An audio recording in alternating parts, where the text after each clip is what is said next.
Boa tarde a todos. Satisfação que eu estou participando a primeira vez do Hot Topics e nós vamos falar um pouquinho, fazer uma atualização de lesão renal aguda em UTI com foco a prevenção e o tratamento.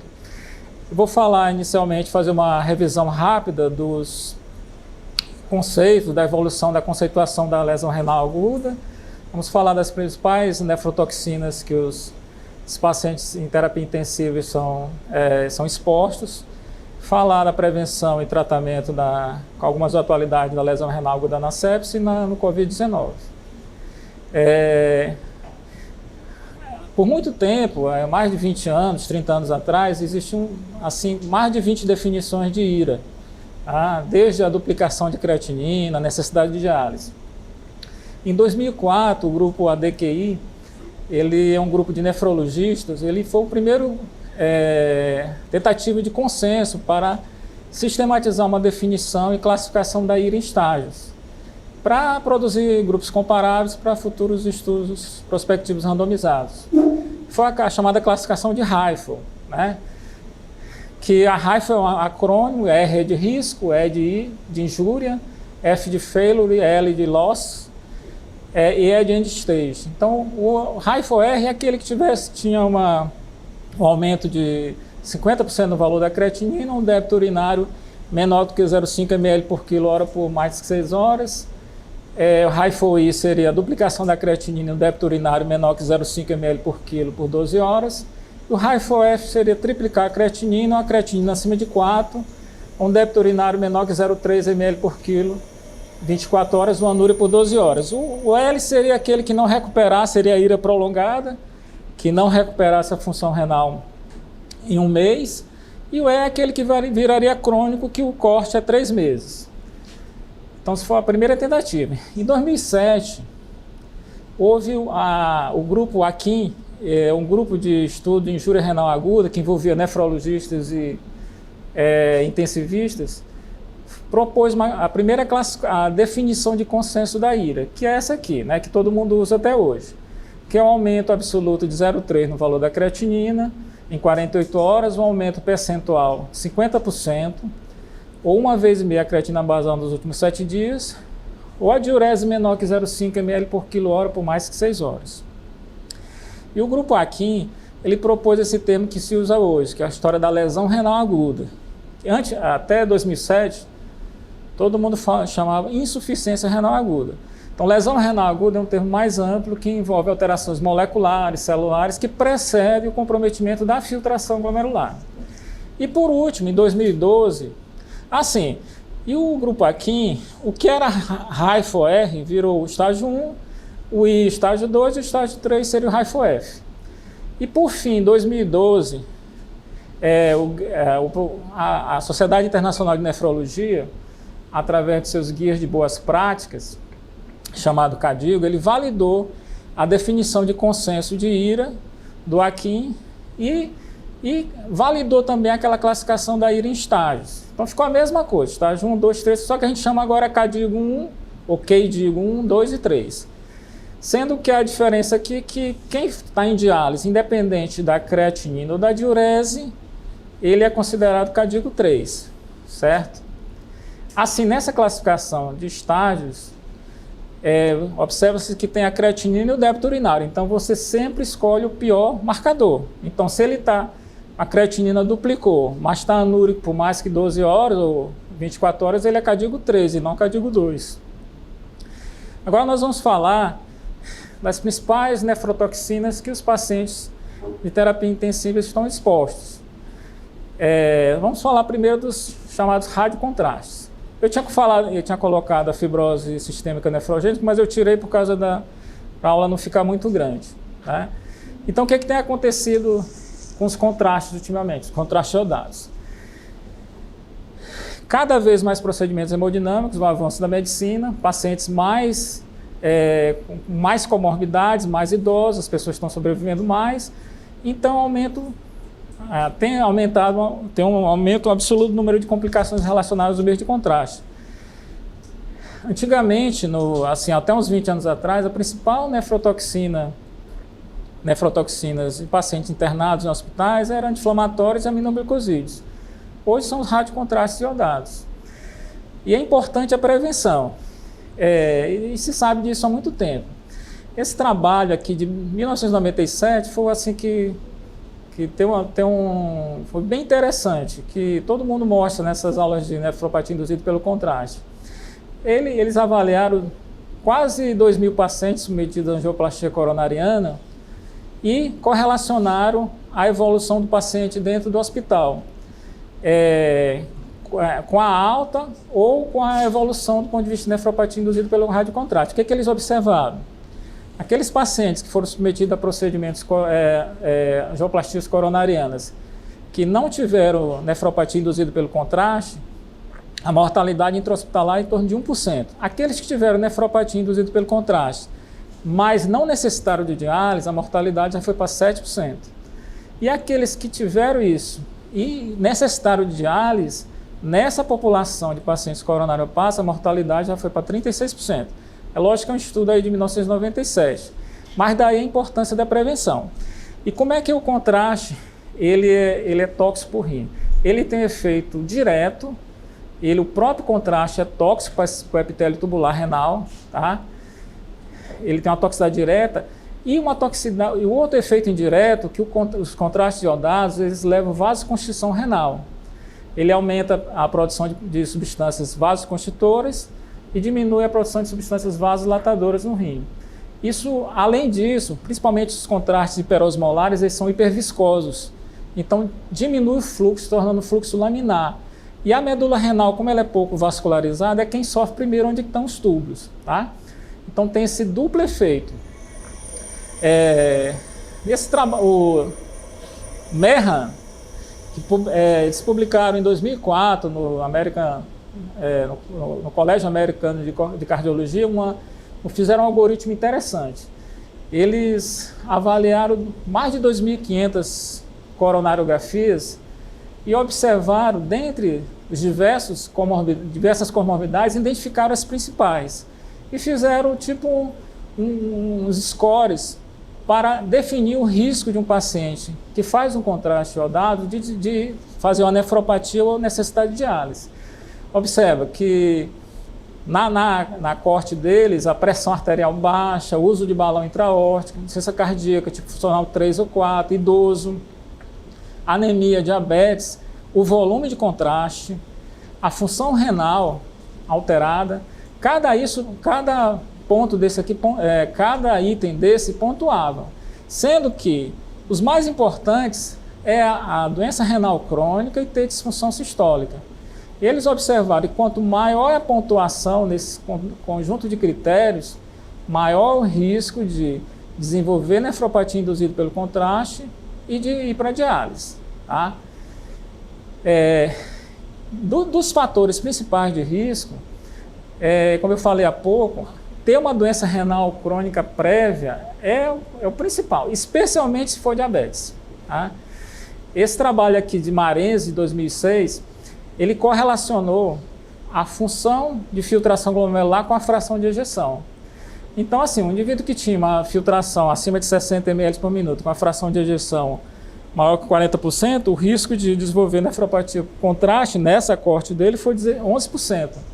Aqueles que tinham as duas variáveis envolvidas, tanto a fração de ejeção reduzida como a filtração baixa, nessa corte dele aqui, de coronariografias, o risco de desenvolver nefropatia induzida pelo radiocontraste foi para 58%. Tá? Então, o volume do contraste também é importante. Tá? Isso já se sabe há muito tempo. Freeman, né, em 2002, ele propôs essa equaçãozinha aqui bem interessante. Ele fez um estudo retrospectivo de quase 5.000 arteriografias lá no hospital que ele trabalhava, e ele chegou à conclusão, chegou numa fórmula correlacionando o peso do paciente com a creatinina e o volume máximo de contraste que ele tolera. Então, por exemplo, um paciente de 70 quilos com uma creatina de 2, o volume máximo que a gente não deve ultrapassar seria 175 ml de contraste. Isso aqui eles foram utilizando contraste de baixa osmolaridade. A gente falou da doença renal crônica, do diabetes, da fração de ejeção reduzida, mas o tipo de contraste também ele é importante. Os contrastes mais antigos, eles são de alta osmolaridade. Os contrastes da década de 50, 60, a osmolaridade média deles é em torno de 1.500 miliosmóis. Depois, na década de 80, vieram os de baixa osmolaridade e, por último, os contrastes isosmolares. Então, quanto mais osmolar é o contraste, maior é o risco de nefrotoxicidade, mais vasoconstrição renal leva. Tá? E faltou uma setinha aqui, da direita para a esquerda, quanto maior for a osmolaridade, maior o risco de nefrotoxicidade. O baixa osmolaridade, apesar do nome baixa osmolaridade, ele é hiperosmolar em relação ao plasma. Nosso plasma é 280 a 295. O que é igual ao nosso plasma é o isosmolar, que teoricamente seria o menos nefrotóxico. Então, em pacientes de risco, fração de ejeção reduzida, filtração reduzida, especialmente se for relacionada a diabetes, usar contraste de preferência isosmolar. E a literatura já está cansada de mostrar. São trabalhos mais antigos. O mais famoso é esse estudo NEFRIC.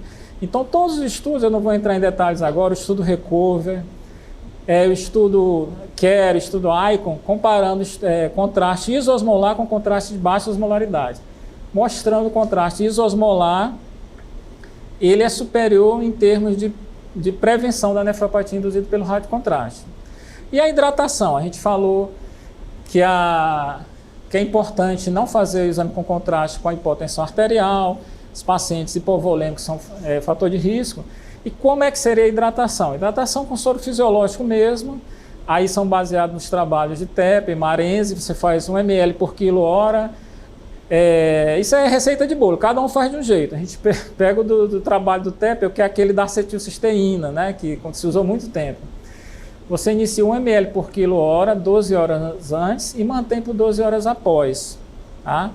Se tiver fração de ejeção reduzida, 0,5 ml por quilo-hora, 12 horas antes e manter por 12 horas após.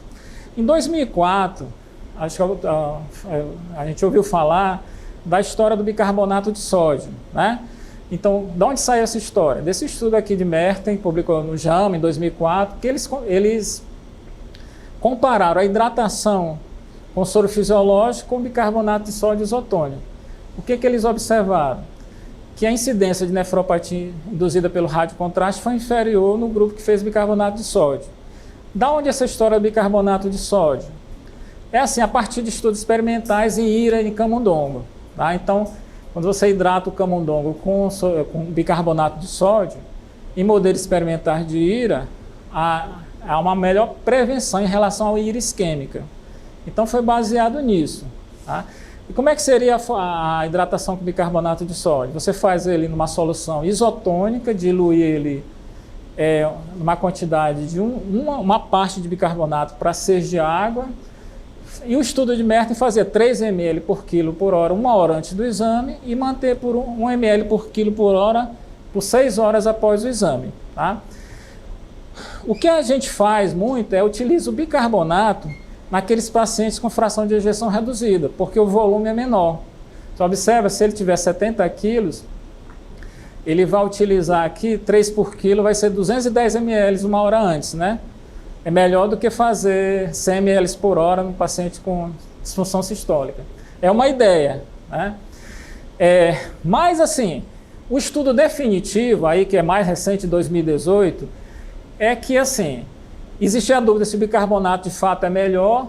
Aí o estudo Preserve, que aí envolve mais de 5.000 pacientes, eles compararam o uso do bicarbonato de sódio com soro fisiológico. E observaram o quê? Que o bicarbonato de sódio não é superior ao soro fisiológico. E lembro da acetilcisteína, nesse mesmo estudo Preserve, que foi o definitivo, que parou a confusão se usar ou não, eles compararam a acetilcisteína com placebo. Né? E não houve diferença em nenhum endpoint, nem morte, nem diálise, nem tempo de internação. Então, soro fisiológico é igual ao bicarbonato de sódio, o bicarbonato de sódio não é superior, e a acetilcisteína é igual ao placebo.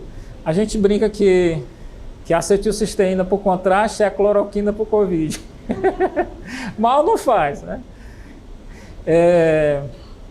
Então, em resumo do que a gente falou, primeiro, identificar se o paciente é de risco, tá? Se ele não for de risco, usar contraste de baixa osmolaridade e evitar nefrotoxina. Se for de risco, hidratação, soro fisiológico, usar contraste de baixa osmolaridade, nunca hiperosmolar, ou isosmolar de preferência, poupar contraste, né? Poupar contraste, avaliar se não há outra opção de exames que possam dar o mesmo subsídio que você quer, sem utilizar um contraste iodado.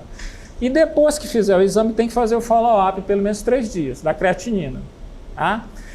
Em relação aos aminoglicosídeos. Os aminoglicosídeos, eles foram por muito tempo esquecidos. Eu, assim, de uns 20 anos para trás, a gente praticamente não ouvia falar mais de aminoglicosídeo. Vieram as cefalosporina de terceira geração, a de quarta, eles ficaram assim como uma medicação de segunda linha. Mas nos últimos 15 anos, principalmente, o aparecimento de cepas multiresistentes, voltou-se a se usar muito aminoglicosídeo, que aí na UTI as meninas da enfermagem, que é a amicacina e a gentamicina que nós temos. Então, a nefrotoxicidade pelo aminoglicosídeo, a ira costuma ser não oligúrica, ela nunca ocorre nos 5 primeiros dias, você precisa ter um tempo de exposição. Tá?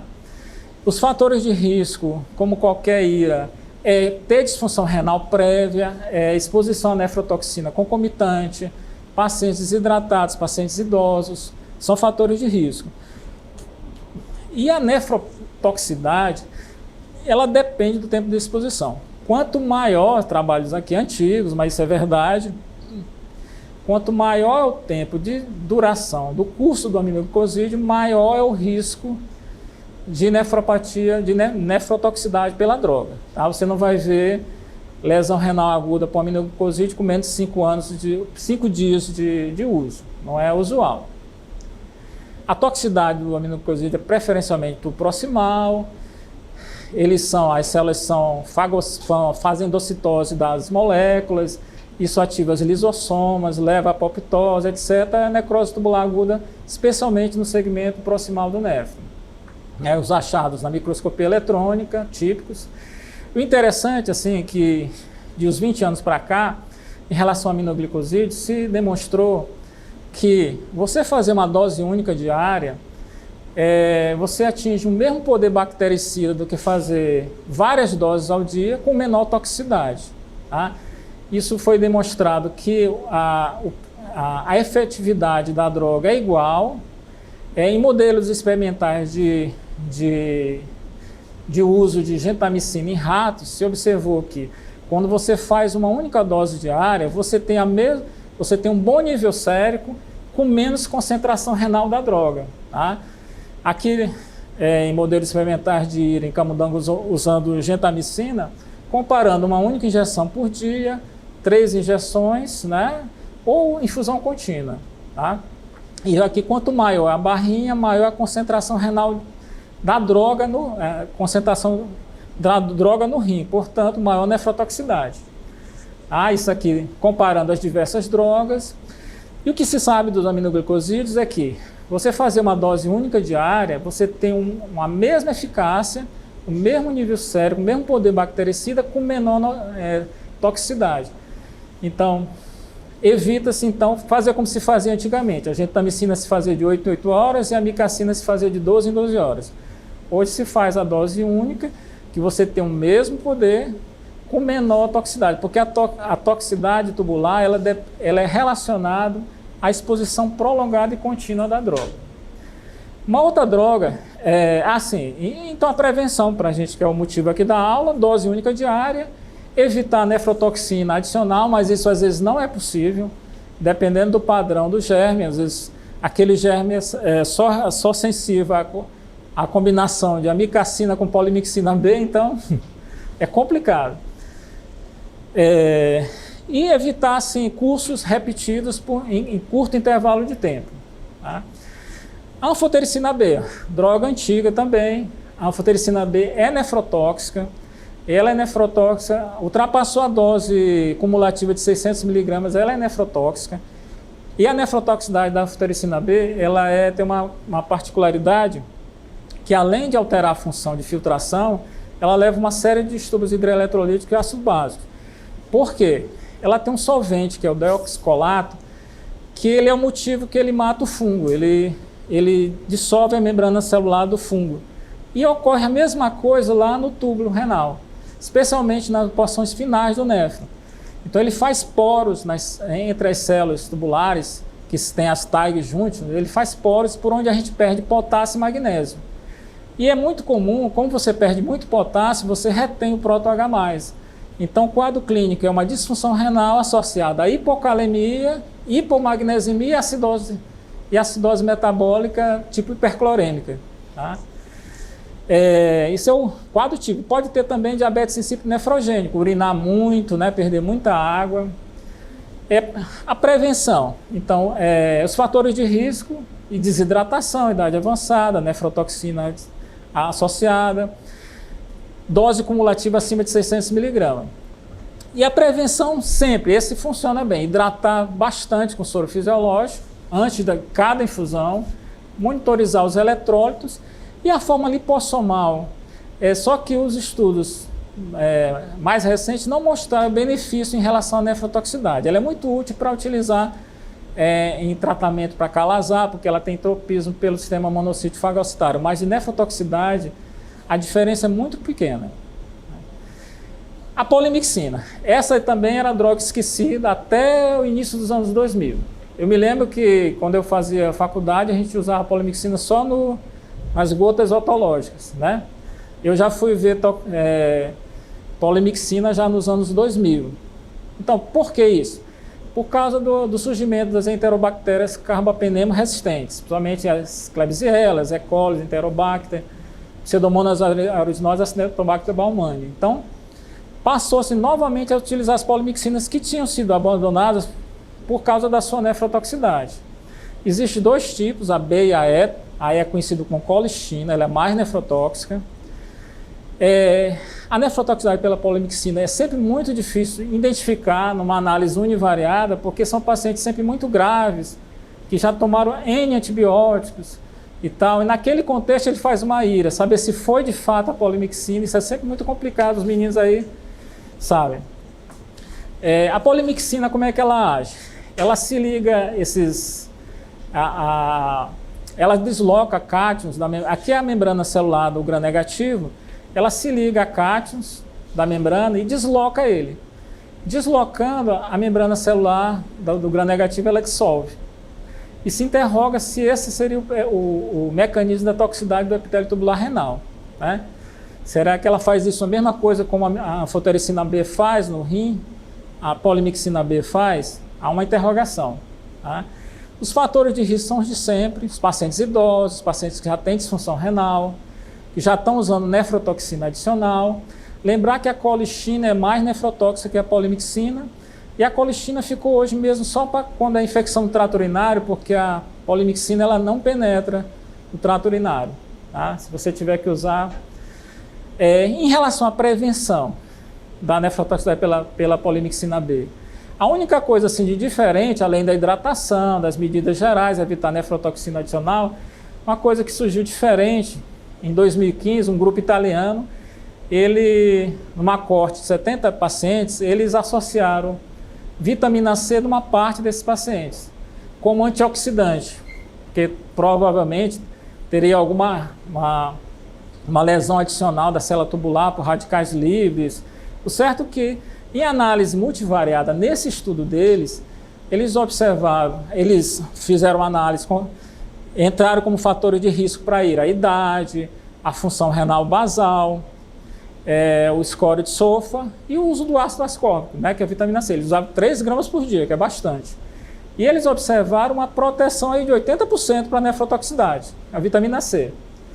Agora, em 2019, foi publicado aqui na Farmacoterapia um consenso internacional, um guideline de consenso do uso da polimixina B. E aí foi validado por as principais sociedades de doenças infecciosas do mundo.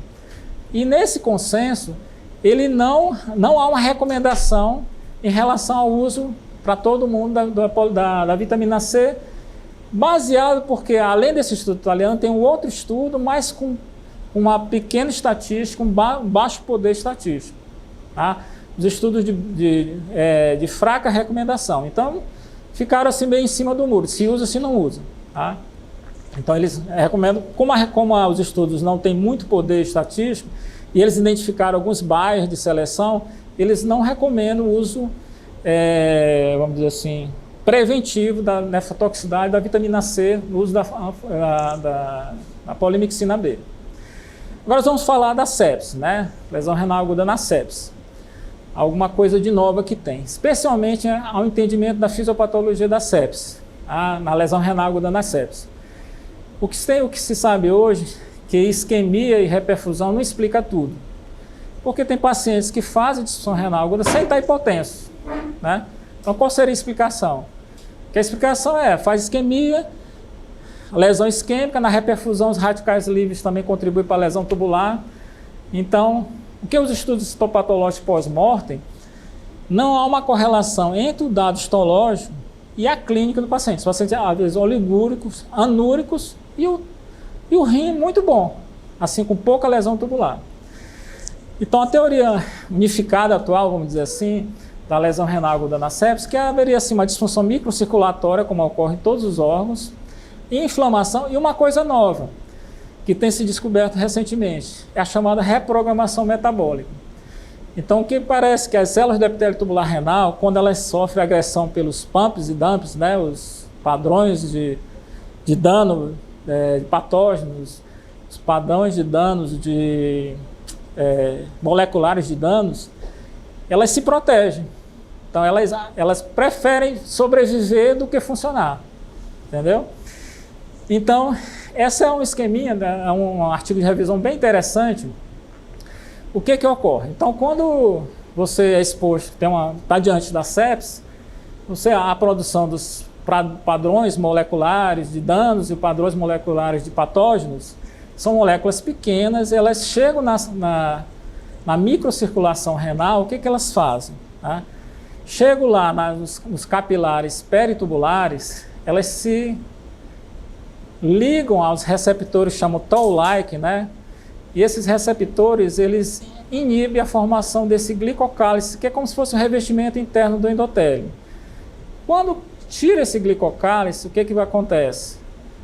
Facilita a marginação de neutrófilos, hemácias e plaquetas e altera a permeabilidade capilar, levando ao edema do interstício, que é o tecido que está entre o vasinho e o túbulo. Quando eu faço o edema do interstício e inflama, eu aumento a distância do epitélio tubular para o vaso.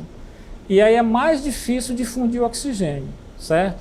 Outra coisa que os pumps e dumps fazem é que, o que se observou, que eles fazem tipo um shunt. Porque para você filtrar, o sangue vem pela arteríola aferente, passa no glomérulo e sai pela eferente. Então se abre no rim shunts que pulam a filtração. Tá? Em vez de vir aqui para o glomérulo, passa reto. Tá? E os pumps e dumps, eles também se ligam a receptores Toll-like aqui no epitélio tubular, levando a injúria tóxica, produção de radicais livres, alterações mitocondriais. Então haveria alteração da microcirculação renal, não obrigatoriamente relacionada à hipoperfusão, e a inflamação, que dificultaria a difusão de oxigênio. Além disso, as células do epitélio tubular, se demonstrou isso mais recente, que elas optam por sobreviver em vez de funcionar. Então, quando os pumps e dumps chegam lá no rim, agride a célula tubular, o que acontece? Ela deixa de produzir seus canais de sódio, de potássio, deixa de produzir a sódio, potássio, ATPase, e ela fica lá quietinha. Tá? Ela fica lá quietinha e quando ela é agredida, ela produz, faz uma sinalização paráquina, ela produz esse inibidor da metaloproteinase 2, esse fator de crescimento insulina-like ligado à proteína 7. O que eles fazem? Eles param a divisão celular. Tá? Porque uma das principais formas de consumir energia no epitélio tubular é a célula se dividir, se renovar. Então ela inibe a divisão celular. Então a célula fica quietinha, não funciona, aí você faz a biópsia, o epitélio lá está bonitinho. Além disso, as mitocôndrias do epitélio tubular, elas optam por gerar energia, elas deixam de fazer a glicólise e passam a gerar energia por fosforilação oxidativa, que gasta menos energia. Então a célula fica quietinha, faz a biópsia, tem 10% de túbulos lesados, mas o paciente está anúrico há 15 dias. Né? Então, seria a explicação. Inflamação, alteração na microcirculação e reprogramação metabólica. Em relação a esses inibidores da divisão celular do tubo proximal, o TIMP2 e GFP7, eles são biomarcadores precoces da ira. Quando a célula, são marcadores de estresse do túbulo. Quando a célula sofre estresse pela sepse, a célula tubular, eles aumentam na urina. É interessante. Então, valor preditivo alto para a lesão renal aguda, de má evolução. Eles se aumentam antes de aumentar a creatinina. Outros marcadores também se elevam, na urina, no plasma, com N-gal e Q1. O problema dos biomarcadores é saber o momento de coletar, porque você tem que saber o exato momento que começou a sepse, para você interpretar aqueles valores. Então, mais úteis são os biomarcadores clínicos de evolução, né? O biomarcador clínico mais efetivo, por incrível que pareça, é a furosemida, né? É o teste com a furosemida. É o chamado stress test. O stress test da furosemida, ele foi... A primeira tentativa de padronizar ele foi aí nos anos de 2013. Foi esse grupo do Schaula e colaboradores. Eles tentaram padronizar, desenvolver curvas para saber até quando você valoriza a resposta ou não. Tá? E o racional da história do stress test é que se a furosemida é boa porque ela não precisa ser filtrada, ela é secretada na luz tubular, ela atua na luz tubular, e se o indivíduo responde com diurese, é sinal que o túbulo ainda tem alguma função. E tem um valor preditivo assim, de evoluir para o CADIGO 3, quando não responde um CADIGO 1, CADIGO 2, CADIGO 3 ou diálise. Tá? E o que eles fizeram? Tentaram padronizar. Então, o estudo que eles fizeram, os pacientes tinham acima de 18 anos, era o CADIGO 1, CADIGO 2, pacientes sondados, eram IRA intrínsecas mesmo, já tinham cilindros, os pacientes tinham fração de excreção de sódio acima de 1%, pacientes euvolêmicos ou hipervolêmicos. Os critérios de exclusão eram esses, então você fazia, como é que eles fizeram? 1 mg por quilo de furosemida ou 1,5 mg por quilo se o paciente já estava usando furosemida antes. E o desfecho primário era evoluir para o CADIGO 3, ou o secundário CADIGO 3 ou óbito. Então, observação 14 dias. O que eles observaram? Os pacientes que não progrediram para o CADIGO 3, eles tiveram maior diurese, né, respondido do ponto de vista de diurese, comparado nas horas, né, que é a média da diurese dos que responderam, os que não progrediram para o CADIGO 3 e os que progrediram. Eles observaram que na segunda hora é o pico, tá? É o pico da diurese. Tá? E a partir disso, eles construíram, através de curvas ROC, eles desenvolveram a acurácia desse teste. Então, eles concluíram que o quê?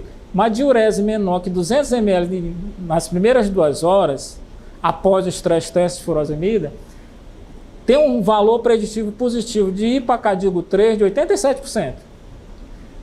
Com uma sensibilidade de 87% e especificidade de 84%. E, inclusive, é superior aos biomarcadores. Tá? Esse mesmo grupo, ele compararam o stress test com os biomarcadores que a gente citou. Em relação à evolução para o CADIGO 3, só se comparou o N-gal, interleucina 18, ao stress test. E em evolução para a diálise, ele foi soberano. Nenhum dos biomarcadores que se usa de preditivos para evolução para a IRA foram superiores ao stress test com furosemida na evolução daquele paciente, se vai dialisar ou não. Tá? Então, ele tem uma área sobre a curva, uma acurácia de 86%. Para vocês terem ideia, o Q1 de 61%. Tá? Então, realmente é uma boa ideia, um biomarcador clínico. Né? Então, em resumo da prevenção da IRA na sepse, diagnóstico precoce, considerar todos os pacientes sepsis com potencial de desenvolvimento de IRA, que é verdade. A IRA na sepsis é difícil prevenir, porque na maioria das vezes o paciente já chega com IRA, né? No pronto-socorro é assim, né? Já chega com IRA. Ressuscitação volêmica e drogas vasoativas, aí isso não vai entrar em detalhes, antibioterapia precoce, reconhecer precocemente a IRA e evitar a nefrotoxina associada. Está com sepsis, não vou fazer não vou começar com aminoglicosídeo, eu não vou fazer um radiocontraste agora, né? Em relação à expansão volêmica, já se sabe que os cristalóides da prevenção da IRA são superiores aos coloides. A pergunta é, se os cristalóides que são mais fisiológicos, como plasma light, ringa lactato, fisiológico no sentido do quê? Que a concentração de cloro é semelhante à do plasma, porque o soro fisiológico tem um cloro de 154 mg por litro. Se eu fizer muito volume de soro fisiológico, vou induzir acidose hiperclorêmica. E a acidose leva a vasoconstrição, hipofluxo renal. Então, 2 grandes estudos avaliaram isso. O estudo SALT-ED, que foi em pacientes que não eram em UTI, observaram uma diferença a favor do uso de cristalóides balanceados, que é o Ringer e o Plasma Light, em relação à salina. E o estudo SMART foi em UTI, que no subgrupo de pacientes com sepse, houve uma redução de 20% de risco de óbito, de diálise e doença renal crônica. Então, parece, para a expansão volêmica no paciente com sepse, quando ele chega, é melhor utilizar um cristalóide mais fisiológico, tipo Ringer ou Plasma Light. Em relação à pressão arterial-alvo, em relação à prevenção da IRA, o estudo SEPSPAN, ele avaliou, ele comparou se você faria o padrão, que é o estudo de Rivers, né, dos anos 2000, manter a PAM de 65 pelo menos, ou deixar a PAM mais elevada. O que eles observaram? Grupos iguais, né, números iguais, comparáveis, eu não vou entrar em detalhes. Houve uma vantagem em manter a pressão mais elevada somente no subgrupo de pacientes hipertensos. Então, quem já é hipertenso prévio, que chega com choque séptico, que eu vou precisar entrar com droga vasoativa, eu procuro ter um alvo maior do que o geral. Eu procuro ter um alvo de 80 a 85. Isso levou uma redução da necessidade de diálise nos primeiros 7 dias no subgrupo de pacientes hipertensos. Nos pacientes que não eram hipertensos, critérios de Rivers e colaboradores, de sempre. Em relação ao início da diálise na IRA para sepsis, 3 grandes estudos avaliaram isso, todos de revistas de impacto, e na verdade, nenhum assim mostrou benefício do início da diálise precoce. O que é o início da diálise precoce?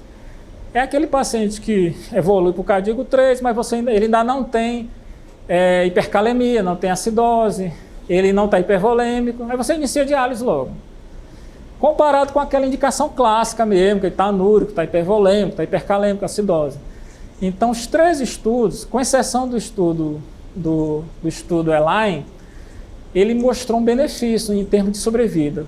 Os outros que envolviam mais pacientes sépticos, que é o estudo AKIKI, o estudo ideal, eles não houve diferença de sobrevida em 90 dias. O estudo ELINE mostrou uma melhor sobrevida, só que só tinha 21% de pacientes com sepsis. A maioria pacientes pós-operatórios de cirurgia cardíaca. Tá? Para a gente finalizar, em relação à terapia na lesão renal aguda da sepse, coisas novas que tem aí, que já tem há um certo tempo, e coisas mais novas ainda, mais recentes. A história da purificação sanguínea. Tá? Então, já que o paciente está em diálise, vamos purificar o sangue dele, vamos tirar endotoxinas, vamos tirar citoquinas. Será que isso tem benefício? Então, já se faz há muito tempo hemofiltração com altos volumes, mas os estudos prospectivos randomizados dizem assim, olha, realmente o nível de citoquinas inflamatórias diminui, mas a sobrevida não muda. Tá? É que eles brincam assim, você pular do 100º, 20º andar do Empire State e pular do 60º é a mesma coisa, vai morrer do mesmo jeito. Só que vai morrer com muita citoquina ou pouca citoquina. Há membranas com altos cutoffs, né? Então elas teriam os poros maiores, removeriam mais citoquinas. Também, mesma coisa. Reduz citoquinas, melhora a hemodinâmica, mas sem impacto na sobrevida. E as terapias de adsorção? Filtros com polimixina B, o citossolb, o Oxiris, que é o filtro da Baxter, né, da Prisma. Também, basicamente, às vezes melhor estabilidade hemodinâmica, mas sem impacto na sobrevida ainda. Né? E de medicamentos,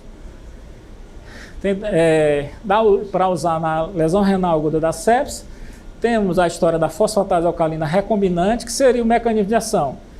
Fazer desfosforilação de endotoxinas e mediadores pró-inflamatórios, não melhora a função renal a curto prazo, Mas tem um estudo que mostrou redução da mortalidade. A angiotensina 2 é uma ideia, que é um potente vasoconstritor. Inclusive, a gente usa antihipertensivo que bloqueia ela, né? Ela é um vasoconstritor sem efeitos cronotrópicos e inotrópicos positivos. Tem um estudo piloto que mostrou que é uma boa resposta em choque séptico resistente à catecolamina, refratários. E está em andamento estudo prospectivo randomizado para avaliar o benefício na lesão renal aguda da sepse. E a levocarnitina, ela aumenta a entrada de ácidos graxos na mitocôndria do túbulo, facilitando aquela fosforilação oxidativa, mas tem um estudo prospectivo em andamento e os que tem, por enquanto, sem impacto ainda nas disfunções orgânicas. E, finalmente, a lesão renal aguda na Covid-19, que é agora o nosso dia a dia. Então, a incidência em terapia intensiva, aqui eu peguei os principais estudos de incidência na China, nos Estados Unidos e na Europa, avaliando apenas pacientes internados em UTI, a incidência de IRA variando de em torno de 20% a 45%, a necessidade de diálise aqui variando de 15% a 30%. Pacientes é superior aos pacientes graves, né, não Covid. Aqui no nosso hospital, no ano passado, a gente fez um levantamento rápido e nós encontramos nós tivemos 114 pacientes nesse período, de 3 de abril a 29 de junho de 2020, que tiveram o diagnóstico de IRA em terapia intensiva. Desses aí, 69 dialisaram nesses 3 meses, o que deu, assim, pegando o número de internações na UTI, uma incidência de IRA de 31% e 18% dos pacientes internados em UTI, nesse período aqui, fizeram diálise. Tá? O mecanismo da IRA na Covid-19, ela tem um efeito citopático direto, parece que tem um efeito direto do vírus, no túbulo, no glomérulo, e depois vem os efeitos nas fases respiratórias e do desenvolvimento multiorgânicos, que são efeitos de qualquer sepse, qualquer disfunção multiorgânica. Há o componente do manuseio de líquidos, a ventilação mecânica com PIP alto, que aumenta a pressão venosa, abdominal, dificulta o retorno venoso, interfere com a função renal. Aí o crosstalk entre os órgãos, né, o PIP muito alto,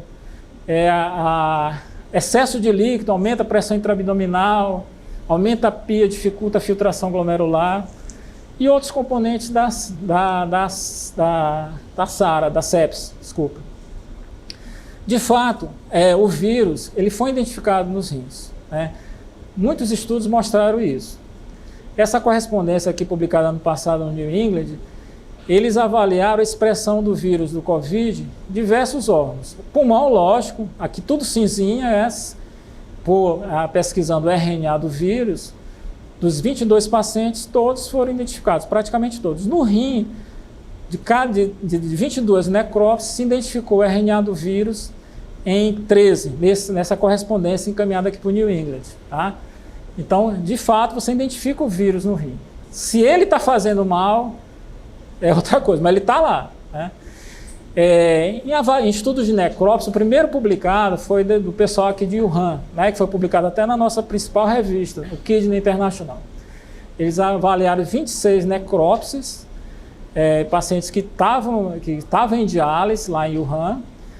O que é regra no histopatológico renal? É necrose tubular aguda. Tá? Necrose tubular aguda sempre. 2 pacientes dos 26, eles tinham alterações glomerulares. A glomerulosclerose segmentar e focal. Então, daí que naquela correspondência anterior, o vírus foi identificado no podócito, que é a gênese dessa glomerulopatia.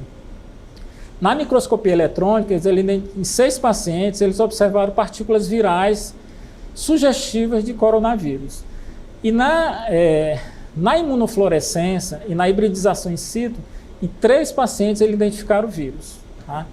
Então, pelo menos 3 eles identificaram o vírus e mais 3 identificaram partículas na microscopia eletrônica. Esse trabalho aqui americano, publicado ano passado no JAIS, eles não encontraram o vírus no rim. Tá? Mas os achados, assim, 94% das biópsias, das autópsias, tinham necrose tubular aguda. Eles tiveram um paciente um de paciente com uma glomerulopatia e 6 pacientes com microangiopatia, com trombos dentro do rim. Tá? Então, em resumo, a necrose tubular aguda é o achado universal, percentual pequeno de pacientes tem uma lesão glomerular, provavelmente induzida pelo vírus, percentual pequeno também tem microangiopatia trombótica por disfunção endotelial, trombos que formam lá dentro do glomérulo, igual formam no pulmão, e os estudos são bem heterogêneos em relação à expressão do RNA do vírus no rim. Né?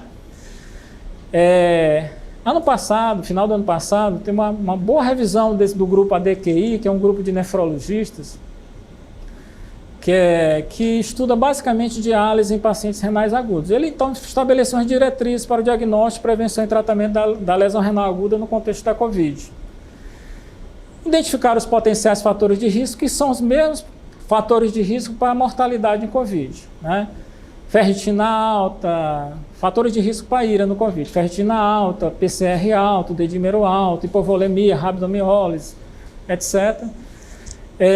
As medidas preventivas, nada diferente do que se faz, né? Então, estadiar a IRA, medir a função renal, otimização hemodinâmica, usar cristalóides mais fisiológicos, evitar hiperidratação para não aumentar a pressão intraabdominal, manuseio da glicemia por causa do corticóide, que se induz uma série de distúrbios hidroeletrolíticos que piora a evolução do rim, evitar nefrotoxinas e contrastes. Tá? Então, nada assim muito diferente do que se faz numa sepse convencional. Tá? Em relação à terapia renal substitutiva nessa mesma revisão, em relação ao Covid-19, aquela mesma história dos métodos intermitentes, intermitentes estendidos e as terapias contínuas. Na epidemia de Covid, no mundo inteiro, acabou migrando. Quem não fazia muito método intermitente, hemodiálise convencional, passou a fazer. Por quê? Porque os métodos contínuos, eles ocupam uma máquina para o paciente. Entendeu? Então, quem que trabalhava com 10 diálises por dia passou a trabalhar com 30. Né? Então, não dá para fazer método contínuo em todo mundo. Então, aí as vantagens e desvantagens de cada método, né? Então, os métodos intermitentes, a vantagem é que uma mesma máquina, você pode tratar pelo menos 3 até 4 pacientes no mesmo dia, você pode uma mesma máquina. Com o método contínuo, como o fluxo sanguíneo é rápido, você tem melhor facilidade no manuseio da coagulação. Você pode até dispensar o uso da heparina. Tá? A desvantagem é a história da estabilidade hemodinâmica, porque é difícil você manter um balanço negativo. Necessita de uma equipe à parte da UTI. As estendidas seriam uma intermediária, né? É uma intermitente que você faz um tempo maior. Porque com um tempo maior, você tira aquele líquido em mais tempo. Em vez de tirar 4 litros em 4 horas, você tira 4 litros em 12 horas. Né? Então, a tendência à estabilidade é melhor. Você usa um fluxo sanguíneo mais rápido, então é mais fácil o manuseio da coagulação, porque esses pacientes têm a tendência a coagular muito. E fica aquela incerteza igual ao contínuo em termos da dosagem das drogas, a correção das drogas. As contínuas seria ótimo, porque você melhora, chega no steady state, né, de metabólico, de volume, estabilidade hemodinâmica boa, negativação do balanço hídrico sem muita instabilidade hemodinâmica, agora requer uma máquina para o paciente. Então, assim, num dia que se faz 25 diálises, seriam 25 máquinas para fazer contínuo, né? Então, nenhum lugar do mundo tem essa estrutura em UTI para fazer isso. Né? A gente vê os desesperos dos nefrologistas do mundo inteiro fazendo diálise dentro de centro cirúrgico, fazendo diálise peritoneal, faltando fazer diálise peritoneal, equipes cirúrgicas ajudando nos acessos, nas passagens do Charles, porque de tanto volume, isso é no mundo inteiro. Né? Então, acabou que não deu para fazer aquela diálise ideal, né? Seria o ideal. As contínuas necessitam de coagulação contínua, e no contexto da COVID, que é uma situação de pró-coagulação, o risco maior de coagulação do sistema, aumenta o custo, né, porque os sistemas de contínuo são mais caros, e da efetividade da diálise. Então é isso, meninos. Obrigado pela atenção.